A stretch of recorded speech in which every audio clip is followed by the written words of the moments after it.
Hey there, everyone. We've just gone live, and we're recording now because we were doing a hangout, just having a bit of a chat, and a topic came up that we felt was sort of important, which is the debate that's happening right now about attraction to somebody who's a trans woman or a trans man, and some of the misrepresentations of what it means to be attracted to a trans person that have been going on in social media lately. So would someone that's not me want to summarize kind of what we've been talking, well, at least summarize the issue?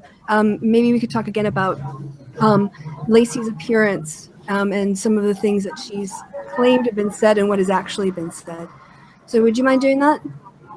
Okay, I can do that. So it's something that's been going around on Twitter, and basically one point Lacey made in one of her videos about gender was the idea that they are crazy trans people or trans activists who say that you have to be attracted to trans people, otherwise you're a bigot.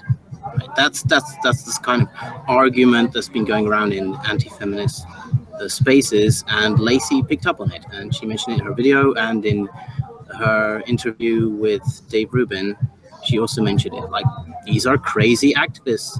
You know, surely you're just attracted to what you're attracted to. You can't change, you know, how you function sexually. You know, what attracts you, what turns you on, what doesn't, what you like. And so, you know, that's obviously something that is just a crazy trans activist position, because they want to, you know, change society and and make everyone think like them, or they're bigots.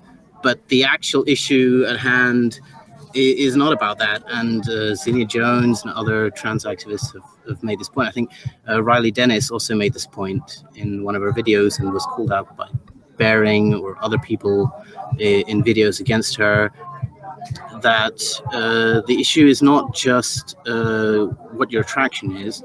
It's the issue that a lot of people, you know, when they come in contact with trans, especially trans women, and most often no one talks about trans men in this context at all, but trans women often meet straight people straight guys who are attracted to them and maybe want to date or want to get to know them, and they have a problem because they're suddenly attracted to someone and that person doesn't have the genitals or whatever else that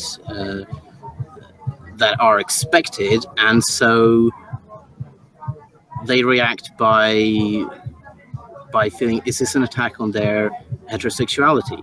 You know? And trans women, you know, from what I've seen, read the stories, or even the research on it, Zinnia Jones has made a few videos on this and articles. It's a basic problem if trans people are seen as attacking your sexuality by their very existence, just because they have different genitals or whatever else. And so there's, in the US, there's this trans panic defense which gets used in court when a heterosexual man attacks a trans woman, and he can say, oh, I didn't know she had these genitals, and suddenly, you know, I'm not gay, so I was suddenly panicked into what I did. But the general point is that, you know, you can't change what genitals you like or what you don't want to do in bed, but it's just a fact that a large number of people who are otherwise in all other respects heterosexual, men, especially men only attracted to women, are also attracted to trans women. And that's just a fact. They're not gay in any other way. They're not attracted to men, to beards, to muscly guys in the gym or anything else. They're attracted to trans women. And so this kind of thing, which is basically one of the problems with what Lacey is doing and how she's talking about trans issues, is it conflates things which seem to a sort of a general audience to be, this isn't that important, but in actual fact, and in actual real life situations, then trans women are attacked or, berated, whatever, just because of their genitals, and just because someone is confused and doesn't want to be labeled as gay or doesn't want to have their sexuality attacked. So I think that's a good summary. I think that was a fantastic summary.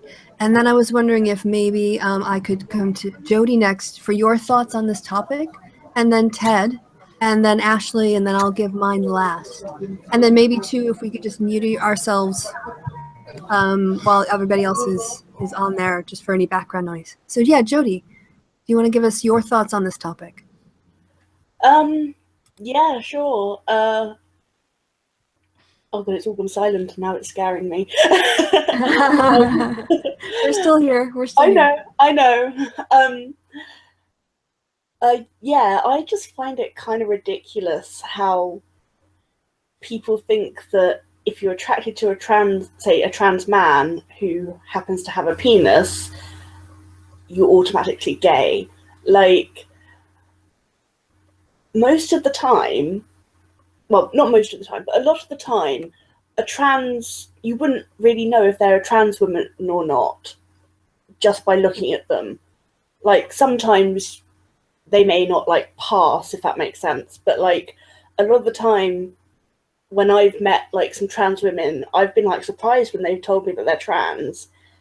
And, like, if you're surprised that they're trans and you think that they're, like, a cis woman, why would that make you gay? Like, just because they happen to have a penis, it doesn't make you gay. And if you do find out that they have a penis and you don't want to be with someone with a penis, then that's fine. That's totally fine. But at first looks and first, like, attraction, you don't know unless you've been told. So it just kind of, it pisses me off when people are like, oh, I would never date a trans person because I'm not gay and blah, blah, blah. It's just like, well, obviously, like, you're not gay for liking a trans person. Like, yeah, I don't know. I'm just rambling now, I think. No, it's fine, it's fine. I don't know if you can hear it. We've got Kona Lishta going on now. It's the Festival of Lights. There's fireworks in my background, so that's why I'm muting myself. But yeah, so Ted, thanks for that, Jody. I appreciate your thoughts on that. And Ted, you're up. So your thoughts and reflections. I was thinking about this the other day, and if I was going in a few dates with a woman and she suddenly said, oh, did you know I'm trans?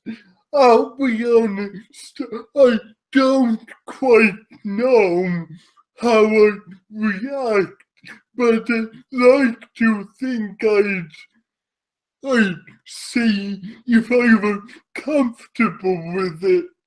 And I thought it's like a parallel when I'm doing online dating and I tell the woman I'm thinking of meeting up with I have cerebral palsy.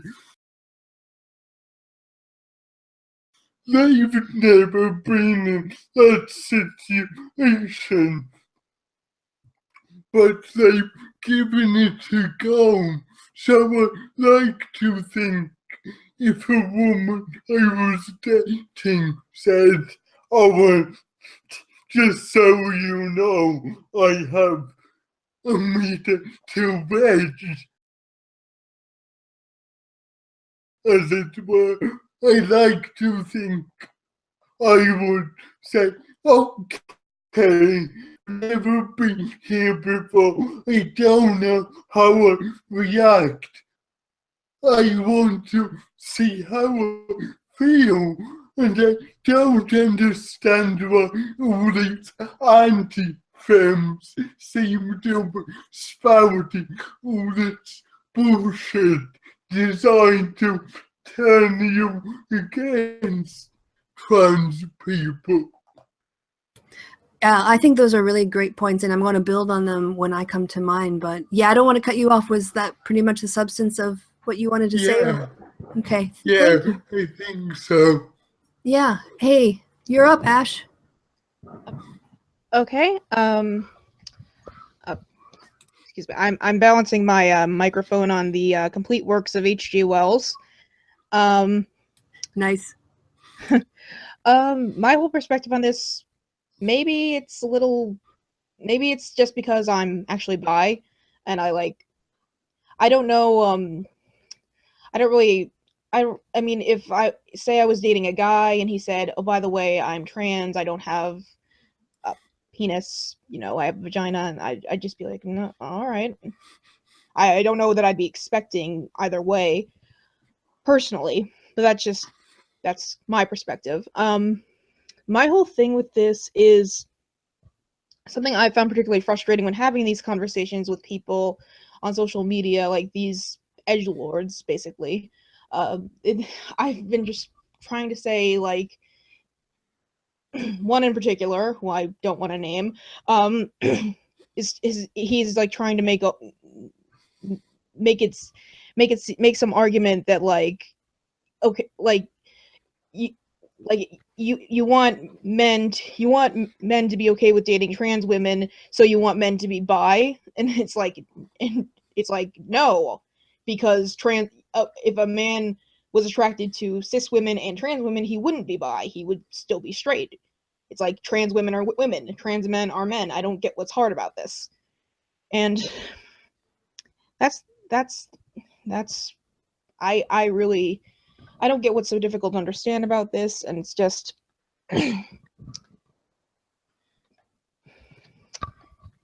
think it does go back to, like, there I don't even know if gay panic has completely gone away, because, like, I think trans panic has elements of that. Like, they like, cis men don't want to be attracted to trans women because they think it means they're gay. It's like, no, it doesn't. It's like, and what would be wrong with that anyway? So I don't know. I guess we still have a lot of work to do, pretty much. Yeah. One of the things that came up off air, which was 8DX's point that I wanted to unpack a bit more, which was this idea that the whole point of having these discussions is to reduce violence, because violence especially against trans women is a massive issue. And I don't know if you guys saw the last episode of This Week in Stupid Misogynist that I did, but I featured this story that there have been 12 trans women of color murdered in the U.S. so between January and June of this year. It's like one every 3 weeks. And this issue of when a straight man meets a trans woman and doesn't realize that she's trans and is attracted to her, and then finds out the problem of a violent reaction to that, or having a friendship with a trans woman and feeling attracted but also being confused, and that ending up in anger. This becomes down to the core issue of the P word, patriarchy, and very narrow and homophobic notions of what it means to be a quote-unquote real man. Now, I'm not saying that all of these trans women of color were murdered because of this. I don't know the circumstance of every single murder, but it is a pattern, and we know that gay people of color are the most vulnerable for this kinds of violence. Okay, yeah, so do you want to jump in on this before you go then? And you can kind of take over and make your points, and I'll build on them. Yeah, just one thing was pretty cool on Twitter, with Zinnia Jones being sort of let back on the platform. She was away from Twitter a long time, and then she came back and started dealing with this issue and responding to Lacey. And one thing was she a lot of sort of anti-SJW whatever trolls, on Twitter, like, suddenly found out that she has a porn site, right? And we're sort of retweeting among each other, like, look, like, this is amazing. Look what she's sticking up her backside, and her response to that was like, this is me, I'm a trans woman. I wanted to research all the issues, and trans sex workers told me, you don't do sex work, so you can't talk about this. She said, okay, I'm starting my own porn site, and here I am. And it's like her site got a huge uptick and new subscribers after this whole thing went down. It's like all these trolls like, oh wait, oh, I'm straight, but that's Suddenly I'm finding myself very sexually aroused. I might need to rethink this whole I'll never date trans women position I've espoused. Yeah, there's a little, well, it's kind of like the whole thing about the U.S. South being the most, the highest consumption of gay porn anywhere in America. You know, the Bible Belt, Mississippi, Alabama, all those states are watching quite a lot of gay porn. A lot of closeted people down there, it seems. Mm-hmm. Yeah, and you know, the same thing with people who haven't been exposed to, you know, might not have known if a woman was a trans woman. Realizing, to Ashley's point, was I'm attracted to things, you know, the female form, right? And kind of what the genitals are is not just what a woman is. So there's a lot of other things that go into it. Yeah, in terms of the aesthetic, you know. Okay, gotta go. Bye. All right, thanks for your contribution. Be great. Yeah. All right. So yeah, for the rest of us, we can go off air now, or if there's another topic, or if we want to continue on this one.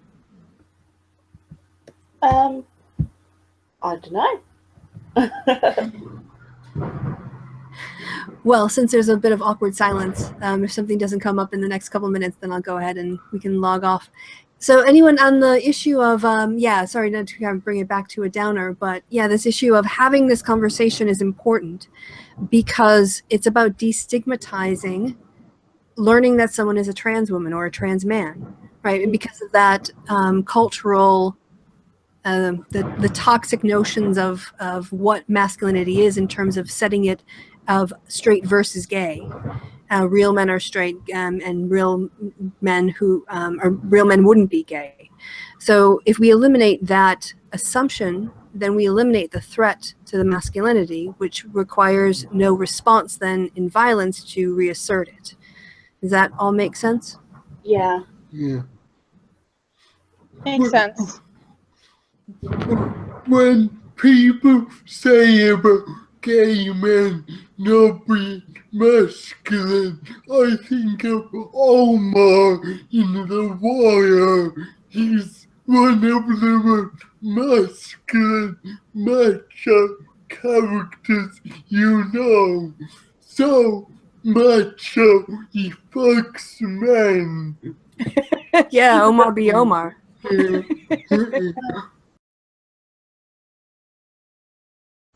That's a good one. Yeah. Yeah, like, isn't there like this thing where it's like, oh, gay men aren't like masculine and they're all like effeminate and stuff, and they're just like little boys kind of thing. But then, like, some kind of manly men who are straighter than straight and go to the gym all the time say like, oh, but sometimes they get scared to shower in the gym because there might be a gay man in there. Like, you can't have it both ways. They can't all be like weak little nobodies and also in the gym getting buff. Like, it just doesn't add up. Their arguments never add up. It's always like a double standard kind of thing. Well, my thought on that is the best advice that I would have for guys who are worried about going in the shower because there might be gay men there that would look at them or have any kind of sort of, you know, a phobia of being around gay men for fear of them finding the guy attractive is, one, you're not all that probably. I mean, seriously, you know. Exactly. That was actually making me think of. The second point, which is, then I'll let you can respond to both of them. And the second point is, yeah, well, if you kind of feel weird with men leering at you, welcome to what it's like to be a woman. Yeah, Indubitably. So yeah, sorry, Ashley, what you're gonna say? It's kind of similar to like when I tell certain people that I'm bi, like sometimes women will be like, "Oh, I don't care if X woman is like lesbian or bi, as long as she doesn't hit on me." Part of me just wants to look them up and down and be like, "Don't flatter yourself." Yeah, it's like, just because I'm bi doesn't mean that I immediately am attracted to every single man and woman that there is. Like, I have standards. Exactly. People don't think that I have standards also because I'm, plus size, and like plus size women aren't allowed to have standards for some reason. Oh, yeah, no, I get that a lot.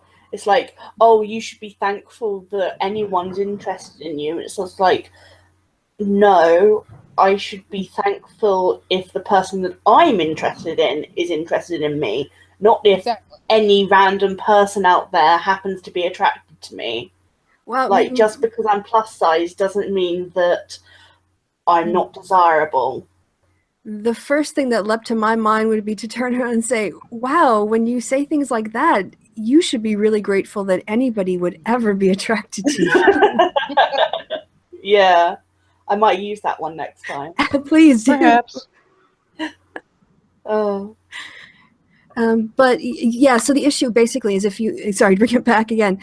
If you have the conversations and you destigmatize attraction to trans women, then, like what Ted was saying earlier, you meet someone, you're attracted to them, you give her your number, you text a little bit, you meet up for coffee, and then on the fourth or fifth date, when it comes up, you're in a different place than just staying on Twitter, oh, I would never date a trans woman.